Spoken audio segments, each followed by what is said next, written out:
la durabilité, bah oui, ça devient un levier de compétitivité. Je rappelle juste quelques chiffres quand même avant de vous redonner la parole à tous les deux, mais selon une étude récente menée par Capgemini en l'occurrence, il y a quand même 82% des dirigeants qui disent que la durabilité, elle booste les ventes. Et toujours selon cette étude, elle dit aussi qu'intégrer la durabilité sur l'ensemble donc, de sa chaîne de valeur, achat, ça peut générer jusqu'à 4 à 6% de croissance du chiffre d'affaires, pas rien. Et ça améliore aussi les l'EBITDA jusqu'à 2 à 4 points. Là, tout de suite, déjà en 2025, c'est ce qui est déjà prouvé. Et more to come, j'ai envie de dire en anglais. Donc, dans le même temps, selon une autre étude, donc celle-ci est réalisée par Bain, vous avez quand même 50% des acheteurs corporate qui sont prêts à délaisser leurs fournisseurs qui ne sont pas durables, qui ne sont pas alignés. Et la conséquence, si vous n'êtes pas ce type de fournisseur aligné, vous risquez fortement d'être impacté. On voit aussi donc, que le mouvement s'accélère. La part d'achat allouée à des fournisseurs alignés donc sur des critères ESG, elle progresse fortement. Donc, dans les deux études, vous pouvez voir ceci. Bien sûr, c'est porté par la pression réglementaire, par la gestion des risques, mais surtout, et rien de neuf sous le soleil non plus, mais par la demande des clients. Donc, quand on met ces deux tendances en parallèle, donc concernant la durabilité à la fois un sujet de compétitivité et un sujet d'achat donc plus responsable, les deux participant à cette durabilité, on se pose la question du comment tout ça s'est mis en place. Donc, je vais démarrer par vous, oui, ou par toi. Je pense qu'on peut se tutoyer, devant tout le monde. Concernant l'objectif en fait de montrer concrètement comment les achats peuvent générer ce ROI durable. Mmh. Et Louis, quel doit être selon toi donc le rôle des achats dans une stratégie de durabilité? Qu'est-ce que tu as pu voir de ton point de vue, Capgemini? Ouais, merci Rachel. Notre point de vue, les achats, ils jouent un rôle d'interface dans une chaîne de valeur qui est complexe, donc entre des prescripteurs métiers, dont le rôle est de vouloir forcément les meilleures solutions, les meilleurs produits. À côté d'eux, de jouer le rôle d'interface aussi avec les directions financières, les directions générales, qui elles, par nature, veillent aussi à l'intérêt financier de l'entreprise, pas seulement, mais aussi à l'intérêt financier. Et aussi jouer le rôle d'interface avec un panel de fournisseurs. En l'espèce, chez la SNCF, on parle de plusieurs milliers de fournisseurs qui ont tous des caractéristiques différentes, et qui ont aussi des niveaux de maturité, si on peut parler comme ça, notamment sur les sujets de décarbonation. Ils sont tous aussi différents. Et donc, le rôle des achats, il est d'être capable de trouver ce point de convergence entre performance économique, performance technique, performance environnementale. Et ça se traduit pour les organisations achats, pour les entreprises du CAC 40, mais pas que, sur un rôle de responsable ou de co-responsable avec les départements RSE, des enjeux de mesure de l'empreinte carbone achat, des enjeux de définition de la stratégie de décarbonation et de mise en œuvre de cette stratégie, évidemment, et on va en reparler, et aussi de l'enjeu de pilotage du respect des engagements de décarbonation et souvent des engagements net zéro qui sont pris par les entreprises. Sachant que l'empreinte carbone achat, je pense que tout le monde en est bien conscient ici en lisant les bilans carbone des entreprises, mais le scope 3 amont notamment, c'est ce qui pèse pour l'essentiel des bilans carbone de la majeure partie de nos clients et des entreprises avec lesquelles on travaille. Et donc, pour les acheteurs, concrètement, ça veut dire être en maîtrise de la donnée carbone pour pouvoir décliner dans les processus achats, d'accompagnement et de suivi de la performance fournisseur, dans les appels d'offres, dans le pilotage des contrats, être capable d'intégrer cette notion de pilotage de la performance carbone au même titre qu'on pilote déjà dans les organisations achats d'autres types de performances. Et ça, le renouveau de ce rôle pour les acheteurs, je pense qu'il est bienvenu. Ça permet aux acheteurs de sortir d'une image traditionnelle, on va dire, de cost killer pour renouveler leur rôle dans l'organisation et être capable de devenir l'acteur, on va dire, pivot de cette transformation durable avec les autres acteurs que je mentionnais tout à l'heure, le métier, la finance, la R&D, l'IT et les fournisseurs, bien sûr. Ça reste un travail sur la compétitivité de l'entreprise, comme avant, mais avec un angle très différent et c'est hyper important. Et si tu en as déjà un peu parlé, Louis, mais on avait cette question de en quoi les achats durables peuvent apporter de la durabilité. Si tu as quelques exemples à nous donner, encore peut-être plus précis, c'est chouette. Ouais, de toute façon, le rôle des organisations achats, il est aussi de préserver la rentabilité de l'entreprise. Ça peut se faire, j'ai envie de dire qu'il y a plusieurs niveaux de réponse à cette question. Il y a d'un point de vue indirect, et si je manie des concepts achats, il y a la notion de cost avoidance. C'est-à-dire le rôle de l'organisation achat, il est d'éviter des coûts et la traduction de ça au niveau du carbone, c'est que tu citais, pardon, Rachel, des chiffres du rapport pardon, du Capgemini Institute. Moi, je vais en citer un autre qui dit que 86% des entreprises ont déjà souffert de rupture d'approvisionnement, de rupture de leur chaîne de production, d'augmentation du coût des matériaux et des matières premières du fait du changement climatique. Donc ça, évidemment, c'est pas la main seule de l'organisation achat, mais c'est le rôle des organisations achats que de contribuer globalement à éviter ces ruptures et ces coûts par définition non nécessaires. Ça, c'est le premier aspect. Un autre aspect indirect, c'est que toujours dans cette même étude, sur les entreprises du CAC 40 qui ont pris les engagements net zéro, 96% d'entre elles n'ont pas modifié leurs engagements. C'est-à-dire qu'elles ont toujours un horizon de temps à 2030, à 2040, avec des objectifs élevés à atteindre. Et on va dire que la non-atteinte de ces objectifs, si elle ne se traduit pas directement par des pertes ou par des coûts, elle va quand même avoir un impact pour les clients, pour les actionnaires, qui va se ressentir pour les entreprises. Et plus proche des directions achats, il y a une rentabilité, cette fois, on va dire directe, à sourcer des solutions ou des produits décarbonés, sous réserve, bien sûr, je dirais, de deux éléments. Le premier, c'est d'avoir une vision TCO, Total Cost of Ownership, c'est-à-dire de ne pas se concentrer sur le prix et uniquement le prix d'acquisition des produits et des solutions à l'instant T, mais d'avoir une vision sur l'ensemble des étapes du cycle de vie du produit. Et c'est sous réserve aussi d'être capable de développer ces nouvelles solutions avec la R&D, avec les fournisseurs, en investissant, en co-investissant pour trouver des solutions décarbonées dont le prix à moyen, long terme sera inférieur au prix des solutions qui sont achetées aujourd'hui.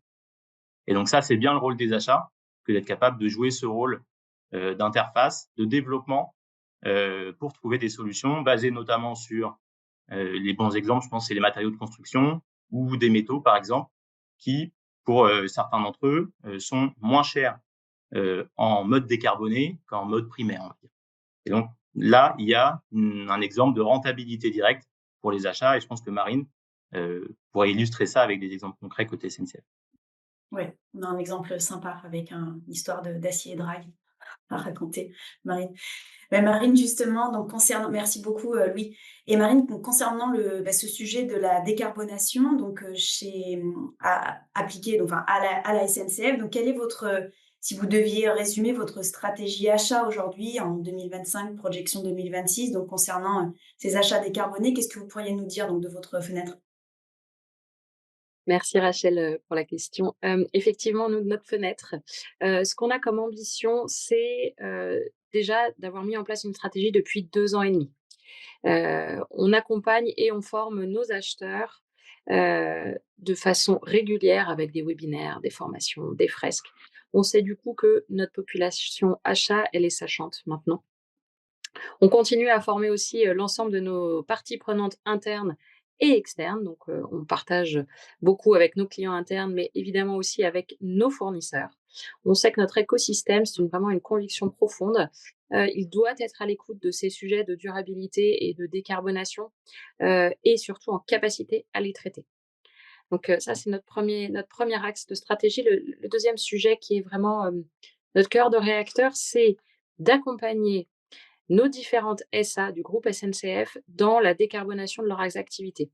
Comme Louis l'a rappelé, effectivement, décarboner les achats, c'est essentiel puisque nos achats pèsent 2/3 du poids de nos BGS, de façon assez simplifiée, mais c'est ça.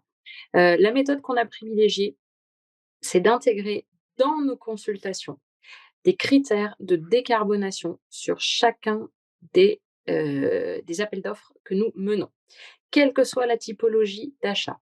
On ne fait pas de segmentation sur les familles les plus impactantes ou moins impactantes. Non, tout le monde doit y aller. C'est un peu dogmatique, mais c'est important pour nous. Et on a mis une pondération qui est substantielle, c'est-à-dire qu'on a mis 5% minimum de notation décarbonation dans nos analyses, en plus des 20% RSE. Donc on a un quart au global de la notation des offres fournisseurs qui est basée sur des critères liés à la durabilité. Et puis, le dernier axe de notre stratégie, c'est d'intégrer et de questionner nos fournisseurs depuis maintenant une année avec le module supply chain de Sweep. ce qui nous permet de récupérer de l'information directement depuis nos fournisseurs pour affiner notre mesure d'empreinte carbone. Super, merci beaucoup Marine. Et justement, par rapport, donc il y a ce rôle que vous jouez, que vous orchestrez, que vous articulez aussi à échelle un petit peu plus étendue. Donc, il y a ce que vous souhaitez, il y a ce que vous souhaitez donc prouver finalement. Et aujourd'hui, donc comment vous reportez finalement, comment vous prouvez cette rentabilité? Est-ce que vous êtes déjà en capacité de prouver cette rentabilité de vos différentes actions déjà voilà, orchestrées, quoi? Oui. On a évidemment, une possibilité, majeure pour pouvoir prouver, l'efficacité de ces actions. La première chose, c'est qu'on a évidemment mis des indicateurs de pilotage, tant pour, la formation de nos acheteurs que pour l'augmentation, de la part, de nos appels d'offres, enfin nos taux de couverture, de nos appels d'offres contenant donc des critères de décarbonation. On sait que cet indicateur-là, il est particulièrement clé et il est suivi par nos financiers de façon trimestrielle et il fait partie des indicateurs qui ont été euh, mis en avant pour le renouvellement de notre facilité de financement bancaire. Donc, vous voyez à quel point il permet vraiment d'ancrer ce sujet-là dans une vraie rentabilité vue par les financiers. On a aussi un autre moyen, c'est qu'on s'est, outillé pour pouvoir avoir des critères non plus qualitatifs dans les notations des offres, mais vraiment quantitatifs dans 2 tiers des cas. On se met aussi évidemment en ordre de marche et Louis le disait, pour piloter à la maille contractuelle les engagements de nos fournisseurs, en matière de décarbonation et ça évidemment on va le faire avec Sweep. Et puis, comme le disait Rachel tout à l'heure, on a un bel exemple, pour illustrer toute cette stratégie, c'est le rail décarboné. Vous en avez probablement entendu parler sur les divers réseaux sociaux. Effectivement, on a mis en place un nouveau contrat euh, avec un producteur, enfin un fabricant plutôt de rails, pour lequel ce qu'on a constaté, c'est que avoir un énorme critère lié à la décarbonation n'a pas engendré de surcoût sur le produit. Donc ça, c'est vraiment quelque chose d'essentiel et qui nous permet vraiment d'avoir encore plus chevillé au corps cette conviction que la décarbonation est un sujet excessivement important, n'entraîne pas de surcoût quand c'est bien fait, et puis surtout permet de nous dire que ces fournisseurs qui se sont saisis de ce sujet-là sont des fournisseurs résilients et ils seront du coup à nos côtés pour accompagner notre business pour affronter les évolutions à venir. Et ça, c'était très important pour nous. Oui, exactement et bravo pour tout ça. Je rappelle quand même que aller à la maille du contrat, fournisseur, c'est quand même, voilà, un sacré tour de force. Donc bravo à la SNCF, vu le nombre de clients que vous avez, la taille de ces clients, le nombre de contrats par fournisseur pardon, que vous avez. Donc voilà, bravo. J'en profite évidemment et voilà, on parle aussi de connecter tous ces points, à quel point une stratégie technologique digitale peut aider, voilà, peut aider à orchestrer en fait, cette décarbonation. Donc Marine, si je continue aussi avec vous, donc concernant ce qu'on a pu déjà faire ensemble et ce qu'on va continuer de faire, mais sur le partenariat, donc Sweep Capgemini, hein, qui est notre partenaire, qui nous aide en fait à travailler ensemble, que ce soit sur voilà, conseil, implémentation, etc. Mais sur ce trio Sweep Capgemini SNCF, qu'est-ce que vous pourriez nous donner comme retour d'expérience en fait et de la manière dont cela vous aide à date? Alors, en termes de retour d'expérience, c'est assez simple, hein. On a 3 grands sujets. Le sujet numéro 1, c'est que Sweep nous permet de démocratiser le carbone auprès de toutes nos parties prenantes, tant auprès de nos acheteurs avec le suivi de leur tableau de bord, qu'au niveau de nos entités clientes en interne, avec qui on peut du coup partager sur le carbone. Et ça, on a maintenant 2 ans et demi de données, même presque 2 ans, 3/4 de données, parce que on est en cours de chargement du T3 2025. Donc ça retrace vraiment, il y a de l'historique. C'est vraiment important. Donc ça, c'est le premier point sur lequel on a un vrai retour d'expérience. Le deuxième sujet, c'est que Sweep nous aide avec le challenge de nos fournisseurs à affiner l'empreinte carbone, le calcul pur et dur de l'empreinte carbone de nos achats. On a interrogé un peu plus de 150 fournisseurs depuis 1 an et demi grâce à l'outil et on a des vrais retours. On affine de façon pertinente et percutante nos facteurs d'émission, donc notre calcul. Et puis, le troisième point qui est en cours de déploiement, donc on est un peu encore frais sur le sujet, c'est le pilotage, ce fameux pilotage des gains carbone promis par nos fournisseurs dans les consultations que nous pilotons. Donc ça, c'est notre nouveau module qui s'appelle engagement. Et ça, c'est vraiment aussi un sujet très, très important pour nous et en voie d'expansion. Ouais, c'est vrai que l'historique est très, très important parce qu'il faut bien démarrer aussi, Mmh. et surtout, tout avoir à un seul et même endroit, ça permet de travailler, à plusieurs, milliers même de mains, à un seul et même endroit donc pour affiner en fait la stratégie globale de l'entreprise et Louis, si je dois, voilà, enfin concernant en fait l'aide que vous avez pu apporter, à la SNCF donc durant ce projet, comment est-ce que tu pourrais, voilà, souligner la manière dont vous avez dont vous avez aidé la SNCF dans son initiative.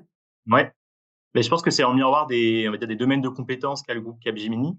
D'abord, le premier enjeu, il a été, d'un point de vue de l'accompagnement métier, d'aligner, de faire converger des possibilités techniques et fonctionnelles très, très larges de Sweep, de faire beaucoup de choses avec Sweep, à travers les différents modules et on va dire l'ambition métier, elle aussi assez large de la SNCF, pour pouvoir aboutir sur une cible fonctionnelle qui soit convaincante et qui ait un apport réel dans les différents objectifs stratégiques, opérationnels de la SNCF.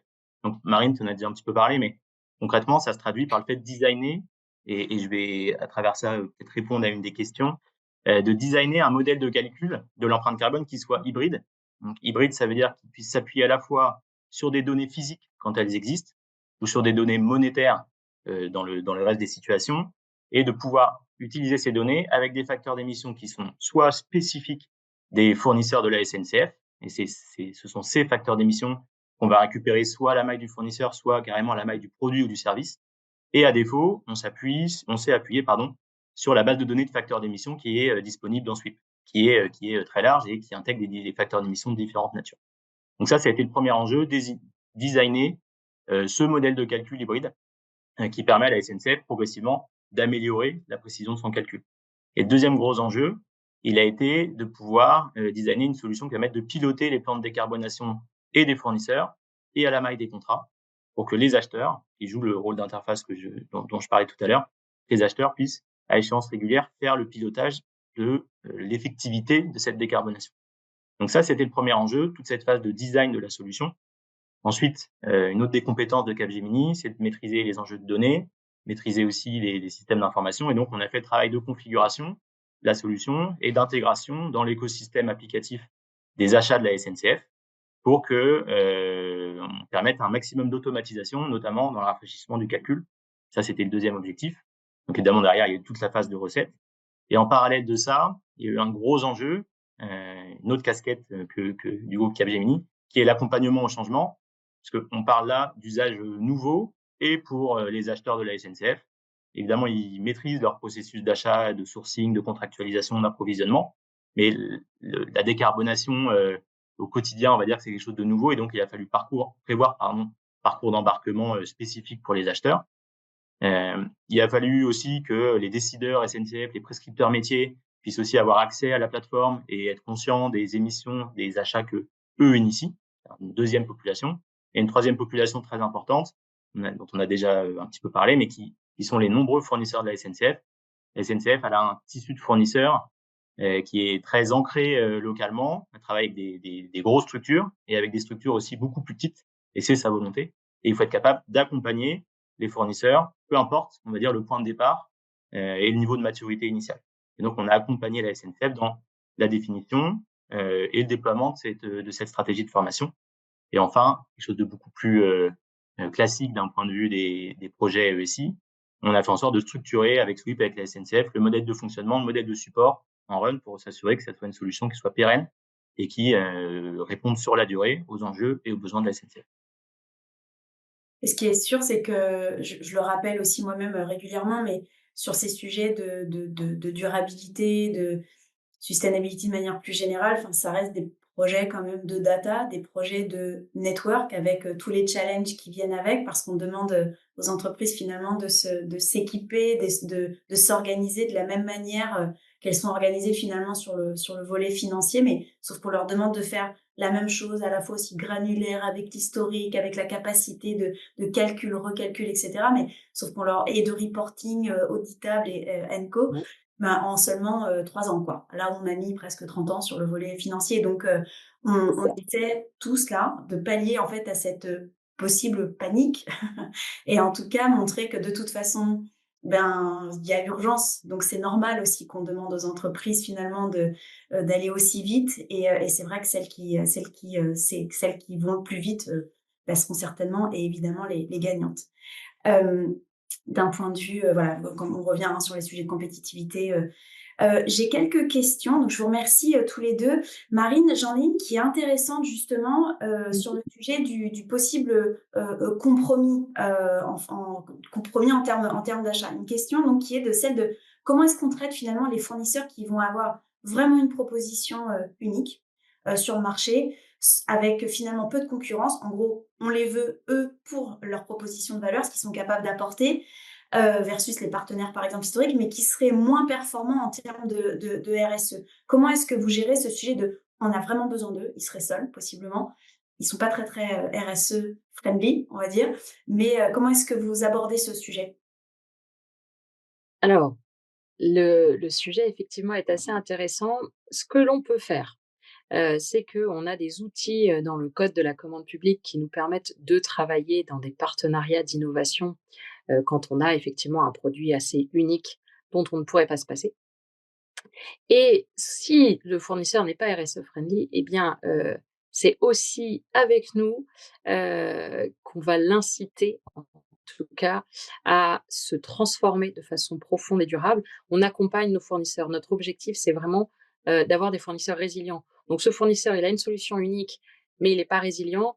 Il faut qu'on fasse tout notre possible pour l'inciter à le devenir et donc on va l'accompagner dans sa transformation. Ouais, d'où vraiment l'incroyable virtuosité finalement des grands donneurs d'ordre, qui, Mmh. sur ces sujets, comme voit la SNCF. Et j'ai aussi une autre question, alors je pense que ça interpelle sur mais comment est-ce qu'on peut vraiment avoir un rail décarboné, qui se fabriquerait sans surcoût? Comment est-ce possible? Alors, je ne suis pas une experte technique, donc je ne vais pas pouvoir rentrer dans énormément de détails. Ce que je peux vous dire, c'est que, SNCF Réseau a travaillé pendant plusieurs années avec, son panel fournisseur pour amener, ce résultat-là et que c'est notamment des gros investissements qui ont été faits, par, les constructeurs dans la fabrication en lui-même du rail. Hem, je ne sais pas si vous êtes, au fait, le rail, c'est un article, c'est de l'acier qui nécessite énormément de chaleur pour être fondu et moulé. Hem et donc c'est cette chaleur-là, donc c'est ce procédé de fabrication qui a été énormément décarboné, ainsi que l'insertion, de rails de récupération. Donc il y a tout un sujet d'économie circulaire aussi, et de réinsertion d'un pourcentage, d'acier recyclé dans les nouveaux rails fabriqués. Donc c'est l'ensemble de ces 2 actions-là qui nous permettent, après il y en a probablement d'autres aussi, je maîtrise pas absolument tous les sujets, mais ça fait partie des principaux, Ouais. points qui ont été, mis dans ce contrat-là.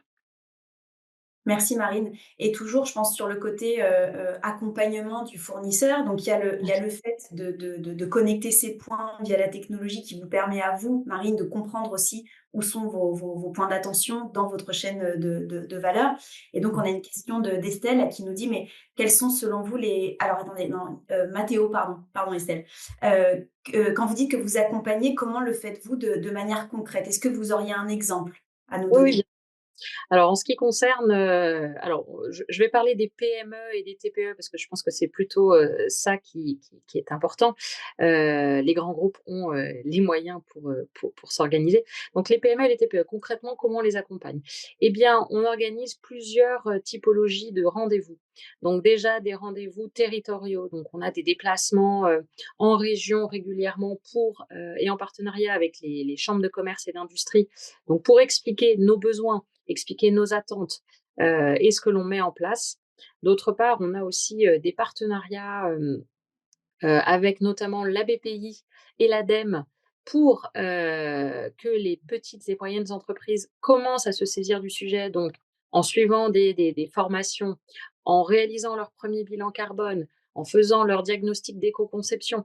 Donc, on leur permet par nos partenariats d'avoir les bons interlocuteurs, les bonnes sources de financement pour pouvoir justement embarquer à bord de ce train de la décarbonation, passez-moi le jeu de mots, et du coup être résilient et nous accompagner dans les années à venir. Super, merci beaucoup Marine. Donc merci pour oui, vous êtes déjà en plus à l'échelle, donc tout est aussi, enfin vous surfez sur cette facilitation-là et tant mieux aussi. Mmh. Et Louis, rapidement voilà, rapide question pour Capgemini. Donc comment convaincre une direction générale et un directeur des achats de s'engager dans un programme de décarbonation de la supply chain comme celui mené par la SNCF? Quels sont les arguments qui comptent le plus et qui aident au passage à l'action? Qu'est-ce que vous voyez, vous, voilà, s'il y avait 2 ou 3 points à lister? Et je dirais que c'est une rencontre qui est assez naturelle entre des directions générales qui sont à la fois pas étrangères à l'enjeu par définition et qui sont aussi largement motivées par leurs actionnaires, largement motivées aussi par leurs salariés pour passer à l'action et qui donc, c'est l'exemple qu'on mentionnait tout à l'heure, hein, qui simplement en regardant un bilan carbone constate très rapidement qu'il y a un enjeu réel une fois qu'on a porté les premières actions sur le scope 1, le scope 2, c'est-à-dire ce qu'on maîtrise directement. Ce qui vient tout directement derrière, c'est la capacité à mieux maîtriser, c'est-à-dire mieux calculer pour mieux réduire l'empreinte carbone achat. Donc du côté des directions générales, le mouvement il se fait généralement de façon assez naturelle. Et si on prend de l'autre côté, du côté des directions achats, il y a aussi un mouvement et des directeurs achats et aussi et surtout des acheteurs, je disais, qui ont envie de contribuer à cet effort, qui ont envie de renouveler leur métier pour ne plus simplement être le gardien des coûts, mais plutôt pour apporter de la valeur sous un angle différent. Alors, elles n'ont pas attendu le carbone pour se renouveler. Les directions achats, elles participent aussi aux enjeux de développement de nouveaux produits, d'innovation. Mais là, c'est un axe en plus, on va dire, qui apporte de la valeur et qui change assez radicalement la perception qu'on a des organisations achats. Donc, c'est voilà, une rencontre qui se fait, j'ai envie de dire, de façon assez naturelle entre des intérêts qui sont convergents. Oui, et qui va dans le sens de l'histoire, comme on le disait au tout début de ce webinaire. Je vous remercie beaucoup, Louis et Marine. Voilà, format très court. On a pris donc quelques questions de l'audience et moi, je vous donne, on va vous envoyer aussi les liens vers les études dont j'ai parlé en fait au tout début. Et voilà, merci à tous. Et moi, je vous donne rendez-vous pour le dernier épisode donc, de cette série qui se tiendra le 21 octobre sur le sujet de la CSRD. Vous aurez donc Julien de Normandie de chez Sweep qui vous en parlera, qui connaît le sujet Inside Out, et Alexia Delahousse de chez Conto qui a beaucoup travaillé aussi sur ce sujet, aussi avec Sweep, voilà, que vous voyez un petit peu toutes ces saveurs-là. Donc, merci à tous. Et puis, Louis-Marine encore, voilà, vraiment top. Merci beaucoup. À bientôt. Au revoir. Merci. Marine. Au revoir.